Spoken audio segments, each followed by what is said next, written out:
পয়লা বৈশাখে সকাল বেলায় বাসন্তী রঙের শাড়ি পরে সারা রাত রাস্তায় আলপনা এঁকে রমনা লেকের পাশে গিয়ে যুবতী আর যুবকরা বাসন্তী রঙের শাড়ি পরে সূর্য উদয়ের পানে করজোড়ে সেদিকে তাকিয়ে বলে, এসো হে নববৈশাখ স্বাগতম হে।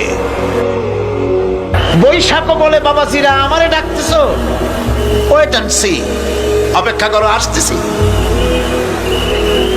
যে বৈশাখকে ডাকা হলো, স্বাভাবিক বৈশাখ কালবৈশাখী রুদ্র রূপ ধারণ করে 180 মাইল স্পিডে এসে বাড়ি ঘর কল কারখানা ভাঙ্গা জনমের মতো স্বাগতম হে।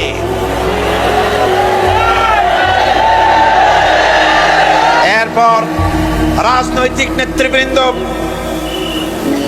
এবং বুদ্ধিজীবী, ছাত্রছাত্রী, শিক্ষক, এক শ্রেণীর শিক্ষক বৃন্দ মঙ্গল প্রদীপ জ্বালিয়ে দিনের সূচনা করেন।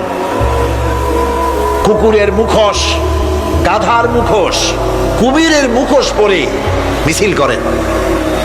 ঢোল আরো কি হাবিজাবি বাজাইয়া ফুর্তির চোটে সিটই পড়বে না খাড়া হয়ে থাকবে দিশা করতে পারে না।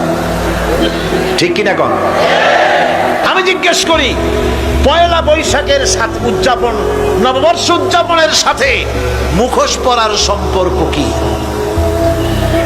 গরু আর গাধার শূকরের মুখোশ পরে আপনি কি বুঝাতে চান যে নতুন বছরটা জাতির সাথে গাধার মতো ব্যবহার করবেন অথবা কুকুরের মতো?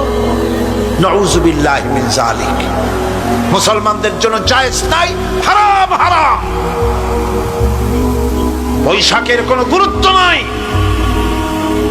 পয়লা বৈশাখ যদি কিছু করতেই হয়